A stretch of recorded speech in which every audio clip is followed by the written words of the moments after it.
Hola a todos, bienvenidos a mi canal. En este nuevo video voy a hacer una presentación con respecto a un artículo que escribí el año pasado que nos invita a repensar la historia de la mujer samaritana. En vez de verla como una mujer pecadora, deberíamos verla como una víctima a la que Jesús le ofrece esperanza. Pero para llegar a esa conclusión hay que dar unos pasos primero, que es lo que pretendo hacer con esta presentación. Generalmente, esta historia se presenta como que esta es una mujer inmoral que se ha casado 5 veces, que actualmente o en el momento de la historia estaba en unión libre con otro hombre, a la que Jesús tiene que confrontar por su pecado para luego ofrecerle la vida eterna. La aplicación generalmente es, no importa qué tan inmoral haya sido tu vida o tu historia, Jesús puede llenar tus vacíos. Y si bien es una narrativa hermosa, está construida sobre una presuposición que vamos a ver que el texto no afirma. La tesis de esta propuesta es que esto no es una historia acerca del pecado, sino del dolor y la esperanza, de cómo Jesús encuentra a una mujer con una historia de dolor, de fracaso, de pérdida, de desesperanza y cómo la restaura, cómo le anuncia que su historia está a punto de cambiar a partir de su llegada y de que tiene esperanza en esa situación de vulnerabilidad en la que vive. Porque vamos a ver que no hay un pecado explícito, ni se nos va a decir que esta mujer era inmoral, pero todo eso lo voy a demostrar con esta presentación.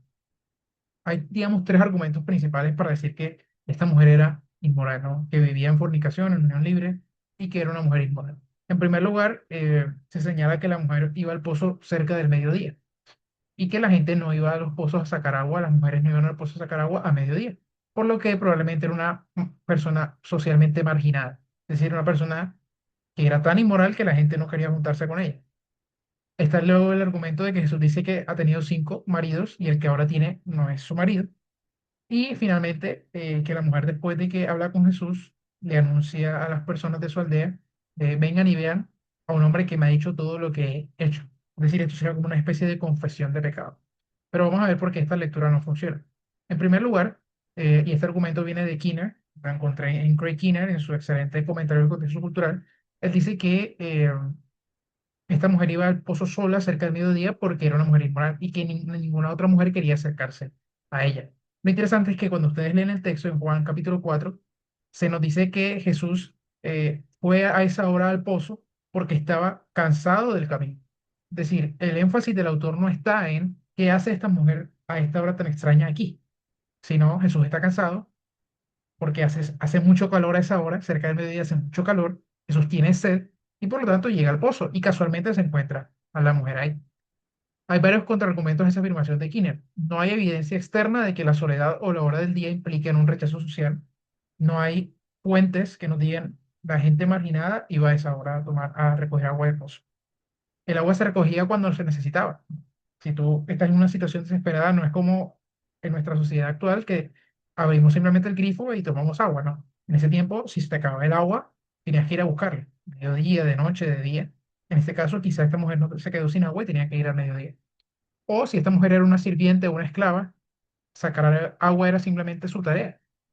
La pregunta de compañía al final no aplica, no importa si estaba sola o si estaba acompañada, si era sirvienta, si era esclava, iba sola porque era su labor. Entonces, que estuviera en el pozo a esa hora no indica su condición moral. El segundo es el tema de los 5 maridos. Ahora, esto es importante. Ahí subrayé, digamos, el griego. Es interesante que solo 2 veces aparece un posesivo, tú. Ese tú sería literalmente tu hombre en griego, tu hombre. El resto de los pasajes dicen simplemente hombre, dicen aner. No dice que, eso no especifica que fuera el esposo. No, miren cómo está estructurado el texto. Llama a tu marido, ahí está bien traducido, tu marido, el tuyo, tu hombre, y la mujer dice, no tengo hombre, aner. No dice no tengo marido, dice literalmente no tengo hombre.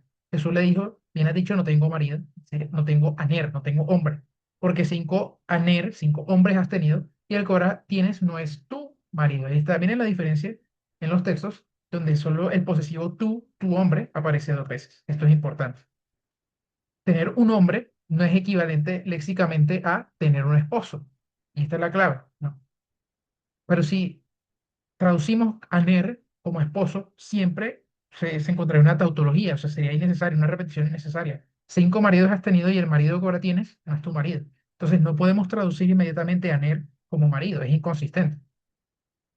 Y si los cinco anteriores fueron esposos, el actual sería en realidad el sexto hombre. Algo que es, obviamente, más allá de lo creíble. No tiene sentido esa idea. Ahora, hay un juego de palabras aquí que es importante y eso nos va a permitir entender por qué se presenta o por qué Jesús dice lo que dice. Cinco maridos has tenido, el que ahora tienes no es tu marido, no es una lectura consistente, sino cinco hombres has tenido y el que ahora tienes no es tu marido. Solo el número de hombres queda establecido. El sexto no es y nunca fue su esposo.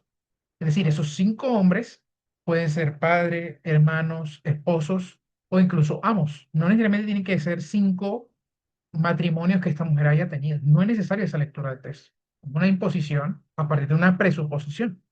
Es decir, no estamos forzados a pensar que esta mujer literalmente tuvo cinco esposos, porque la construcción del griego no es tan obvia, ¿no?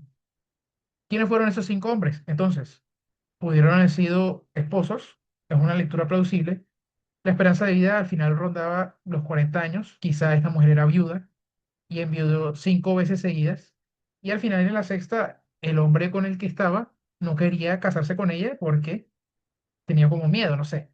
De hecho, creo que es el libro de Tobit donde se presenta una historia similar, ¿no? Donde una mujer intentaba casarse y los esposos siempre se morían en la noche en que se iban a casar, algo así. Entonces, estaba en ese mundo cultural esta idea. Además, eran los hombres quienes iniciaban los matrimonios, no las mujeres. O sea, no es que esta mujer era una feminista del siglo XXI, en el buen sentido de la palabra, y se podía casar con quien quisiera. No, los matrimonios eran arreglados por los hombres. Entonces, no tiene sentido que esta mujer se haya casado cinco veces por iniciativa propia. No, como que, ay, voy a dejar a este tipo, ya me cansó, voy a buscarme otro hombre. Eso era imposible en el siglo primero. Quizá el divorcio, quizá fue cinco veces divorciada y quizá no era su culpa. En este tiempo de Jesús había un debate de cuáles eran las bases justificadas para el divorcio. Y hay una historia, ¿no? De que un hombre se divorció de su mujer simplemente por quemarle la comida. Entonces, quizá fue cinco veces divorciada. Quizá era sirvienta y pudo tener varios amos con acceso a ella, ¿no? Eh, cinco amos en su vida. Y ahora el sexto no era su esposo, o sea, seguía siendo una mujer totalmente vulnerable. Porque también el estar sin esposo era una situación de vulnerabilidad. Las viudas y los huérfanos eran la clase más socialmente vulnerable. Y una mujer que no estaba casada estaba a expensas de, sí, sí, además, ya habían pasado cinco hombres en su vida. ¿Cuánta edad tenía? Entre más envejecía, menos hombres iban a ver en su vida que podían apoyarla, padres, hermanos, primos, lo que sea.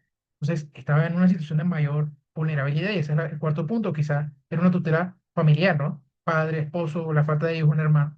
No sabemos en verdad cuál era la situación de esta mujer, pero muy probablemente no tenía nada que ver con una iniciativa inmoral de su parte. Y finalmente, el argumento 3 de todo lo que he hecho. Esto es una simple frase. No podemos construir toda una historia a partir de una frase.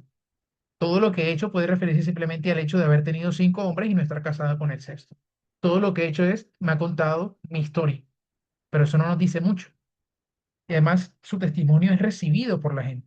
Si su vida fuera notoriamente inmoral, ¿por qué toda su comunidad creería de inmediato su testimonio sobre el Mesías? Una pregunta válida, ¿no? Si esta era una mujer inmoral, que nadie la quería ver, porque que nadie quería ir con ella al pozo porque era inmoral, de repente llega y dice, ay, miren, hay una persona aquí que me contó toda mi vida.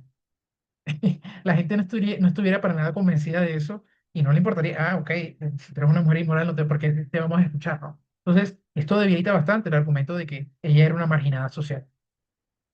Ahora, debemos recordar el contexto sociocultural del primer siglo. En esa sociedad, una mujer siempre estaba sujeta a un hombre, no era autónoma en su elección. Estaba su padre, su esposo, quizá un hermano si enviudaba, y estaban los amos, si era esclavo. Por eso el número 5 no nos habla de una mujer promiscua, refleja básicamente el sufrimiento femenino de su tiempo. Como dice María D'Angelo, el texto no imputa ni pecado ni vergüenza a la mujer. Ella no expresa arrepentimiento y Jesús no la perdona ni la advierte de no pecar nuevamente.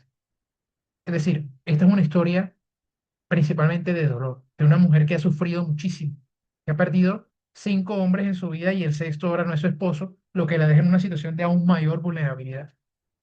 El punto de esta historia es que Dios se encuentra con las personas en las tragedias de su vida. Jesús se acerca a una mujer con una historia trágica para anunciarle que esa tragedia está por cambiar, porque Dios se ha mostrado fiel y llama a toda su creación a volver a Él y a orarle en espíritu y en verdad.